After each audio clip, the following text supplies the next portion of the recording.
같이 기도드리심으로 4월 28일 새벽기도를 시작하겠습니다. 은혜와 사랑해 주님 감사합니다. 하나님, 오늘 하루도 저희들의 하나님 은혜 안 되고 하기를 원합니다. 하나님, 오늘 하루 저희들에게 은혜를 베푸사 하나님의 뜻이 무엇인지, 하나님의 방향이 무엇인지 하나님 우리가 알고자 원합니다. 하나님께서 주관하셔서 저희들의 마음을 주님 뜻 가운데로 인도될 수 있도록 저희 마음을 주관하여 주시옵소서. 혹 헛된 길로 저희들의 마음이 방향이 잡혔을 때 성령께서 역사하셔서 저희들의 마음을 주님 뜻 가운데로 인도할 수 있도록 다시 주관하여 주시옵소서. 감사드리며 오늘은 예수님 이름으로 기도드리옵나이다. 아멘. 다같이 찬송가 216장, 통일 찬송가 356장 찬송 드리겠습니다.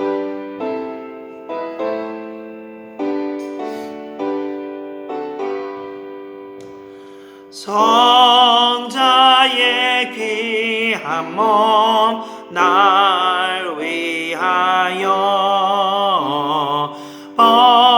버리신 그 사랑 고마워라. 내 머리 숙여서 주님께 비는 말 나무와 주님께 바치리까. 지금도 날 위해 간구하심 이 어떤 믿음이 없나니. 주님의 참사랑 고맙고 놀라워 찬송과 기도를 쉬지 않네. 주님의 십자가 나도 지고 시실한 믿음과 마음으로 형제의 사랑과 친절한 위로를 베풀게 하옵소서. 만 가지 은혜를 받았으니 내 평생 질프나 즐거우나 이 몸을 온전히 주님께 바쳐서 주님만 위하여 늘 살겠네. 아멘.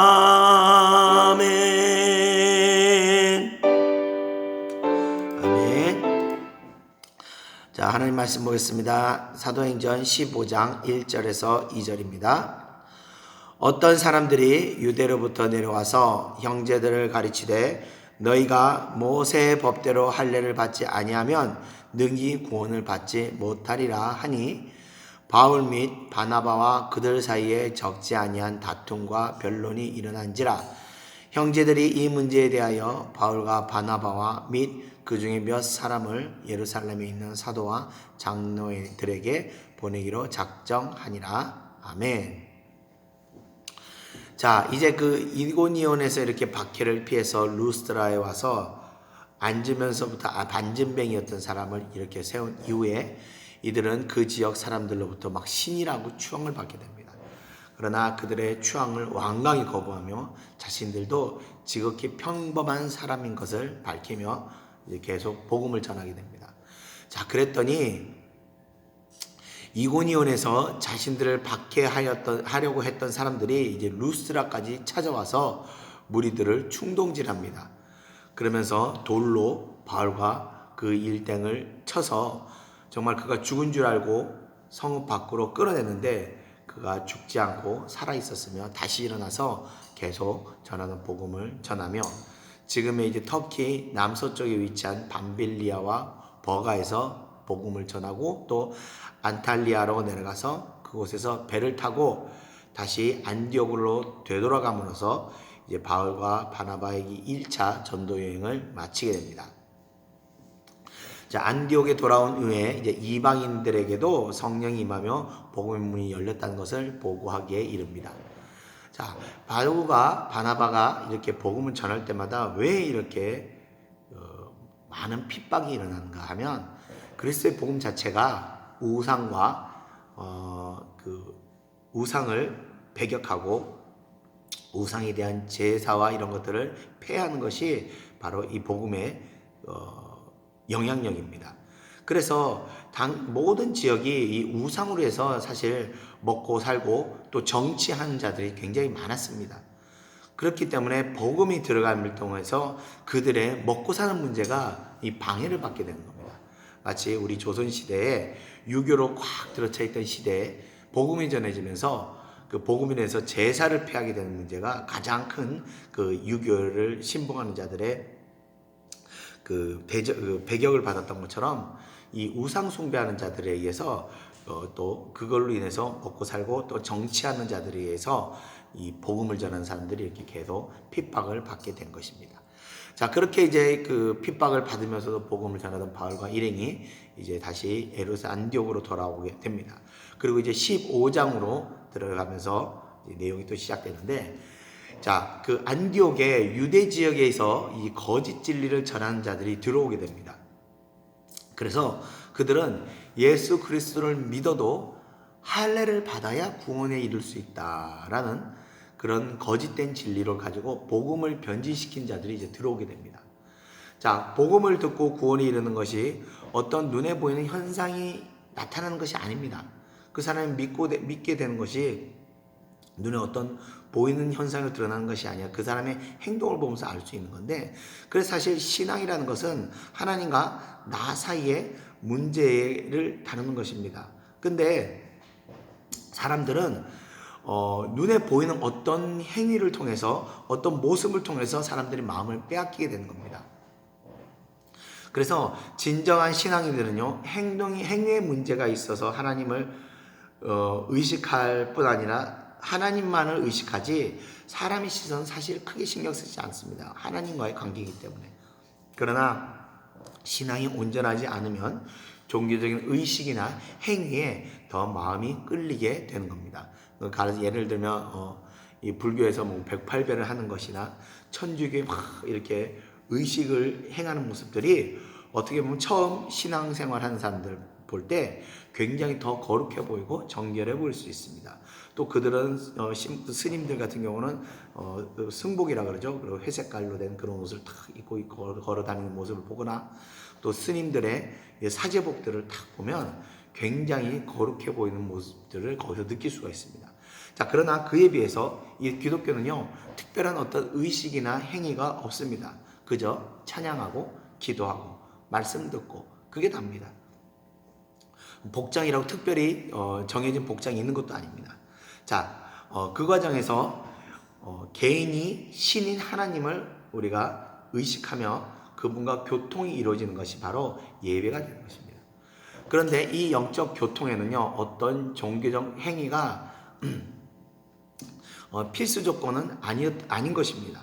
자, 그런데 이들 유대인들에게는요, 할례라는 것은 굉장히 오랫동안 지켜왔던 그 종교적 풍습이며 또 관습이었던 것입니다. 이 할례라는 것은 어떤 선택받은 자들의 구별된 상징과 같았기 때문에 이건 쉽게 버릴 수 없는 그런 행위였습니다. 그래서 안디옥 교회에서 이 문제를 가지고 적지 않은 논쟁이 일어난 게 된 것입니다. 자, 우리나라도 마찬가지입니다. 이 수백 년 동안 지내오던 그 조상에 대한 제사를 도저히 없애버릴 수가 없어서 추도 예배라는 이름으로 탈바꿈해서 계속해서 죽은 자를 기리는 의식을 이어왔던 걸 생각하면 이거 이해가 쉬울 겁니다. 그 엄밀히 말하면요, 죽은 자들을 기리는 어떤 추도식이나 추모식 이런 것은 성경적인 것이 그런 성경적이지 못한 행위입니다. 그런데 이런 유대인들의 전통적인 할례의 문제를 도무지 자신들의 지혜로는 풀 수 없게 됩니다. 이 문제가 들어왔을 때 바울과 바나바도 당시에는 초창기 사역자였기 때문에, 목회자였기 때문에 도저히 이 문제를 풀 수 없어서 이 문제를 해결하기 위해서 이제 바나바와 바울이 몇몇 사람들과 함께 예루살렘에 있는 사도들과 이 장로들에게 이제 파송을 받게 됩니다. 자, 이 할례 문제는요, 이제 안디옥을 넘어서 예루살렘 교회의 문제가 되었습니다. 예루살렘 교회에서도요, 율법주의자인 이 바리새파에서 개종하여 온 사람들은요, 당연히 할례를 받아야 한다는 강경한 입장이었습니다. 자, 그러나 이런 입장과 또 그 반대 입장들의 이 마찰이 일으키면서 계속 많은 논쟁이 일어나게 됩니다.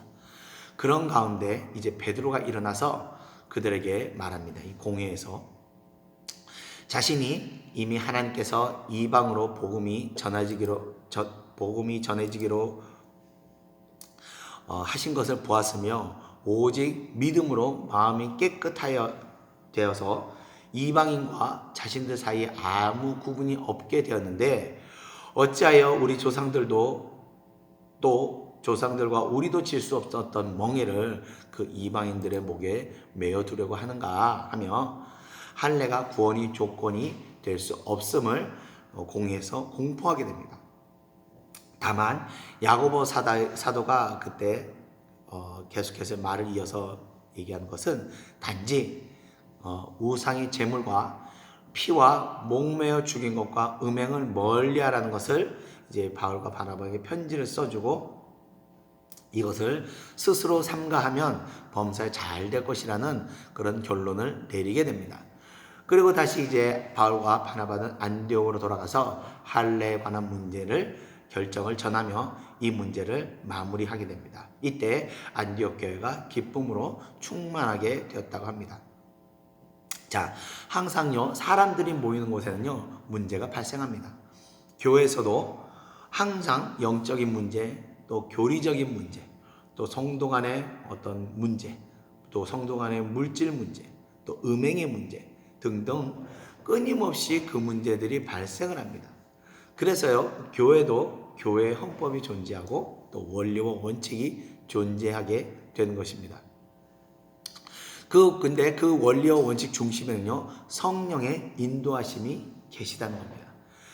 자, 이 유대인들 사이에 예루살렘 공회에서 이 할례 문제 가지고 많은 논쟁이 있었습니다. 막 옳다, 뭐 그러다, 할례를 해야 된다, 말아야 된다. 그 많은 논쟁 가운데서도 베드로의 한마디에 모든 논쟁은 한순간에 결론 맺게 됐습니다. 자, 베드로가 그때 아무 생각 없이 아무 어떤 자기의 어떤 고집대로 그것을 대답한 것은 아닐 것입니다. 논쟁 가운데서도 계속해서 하나님의 뜻을 구하며 기도했을 것이고, 그리고 그 기도의 응답으로 성령의 감동이 베드로의 마음에 결정짓게 만들었을 것입니다. 그래서 이 모든 교회의 영적인 지도자가 교회에 있어야 하며, 현대교회에서는 각 지교회의 지도자를 목사를 세웠으며 그 목사들 위에 또 예루살렘 공회 같은 이 총회라는 것이 존재하게 됩니다. 그래서 교회에 문제들이 생겼을 때는 목사들이 섣불리 결정하는 것이 아닙니다. 오늘 예루살렘 공회와 같은 시간을 두고 기도하며 하나님의 뜻을 찾을 때까지 기다려야 한다는 것이, 기다리고 하나님 성령의 감동을 받아서 결정하는 것이 바로 목회자의 사명이 되는 것입니다. 자, 그렇게 해야 되는 것이지, 그게 아니고 남들이 이렇게 한다, 저렇게 한다, 세상에서는 이렇게 한다 하며 쉽사리 결정지어서는 안 되는 것입니다. 그래서 여러분들께서도 어떤 결정을 할 때 저에게 어떤 것을 여쭤보실 때도 제가 충분히 기도하며 하나님의 뜻을 찾을 수 있도록 시간을 주셔야 한다는 겁니다.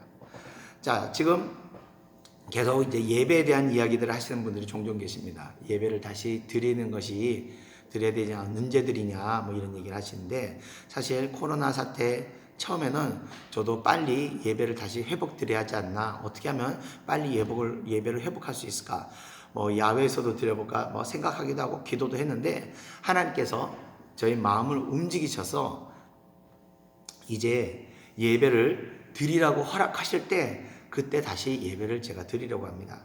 뭐 한 달 후가 될지 1년 후가 될지 그건 아무도 알 수가 없습니다. 그때 또 하나님께서 교회와 성도가 많이 변화될 것이라는 어떤 감동도 주셨습니다. 그 또한 하나님께서 일하시는 시간임을 제가 믿기에 오늘 저는 주님의 뜻을 따르려고 합니다. 그래서 좀 답답하셔도 이렇게 유튜브로 영상을 계속 드리려고 합니다. 드리시고 그때가 속히 오기를 하나님께 바라는 마음으로 기도하시기를 부탁드립니다. 그럼 오늘 이렇게 말씀을 마치겠습니다. 다 같이 찬송가 330장, 동네 찬송가 370장 찬송 드리고 기도하고 마치겠습니다.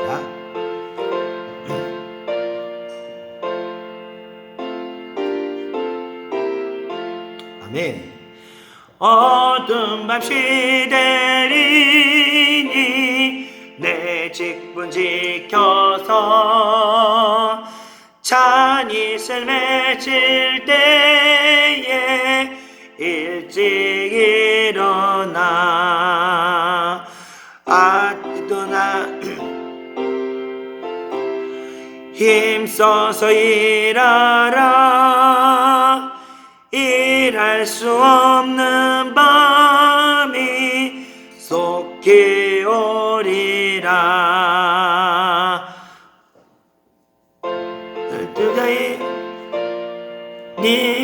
내 직분 지켜서 일할 때 일하면서 놀지 말아라 낮에는 수고하나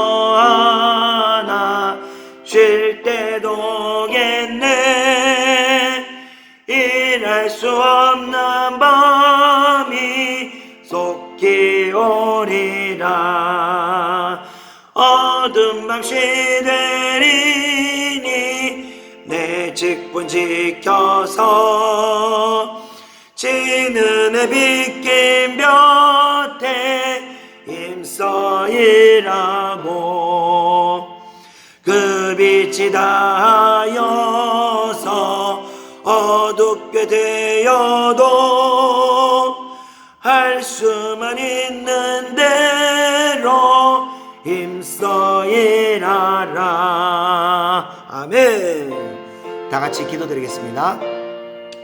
은혜와 사랑해 주님 감사합니다. 하나님 모든 것이 하나님 뜻 가운데로 인도되고 우리가 그 뜻을 따라가야 하는데 하나님 계속 여태까지 이제까지 내 뜻과 내 생각과 내 방법과 또 다른 곳과 비교하면서 행동하고 따라왔던 모든 나의 삶을 아버지 앞에 기도하며 엎드려 놓습니다. 내려놓습니다.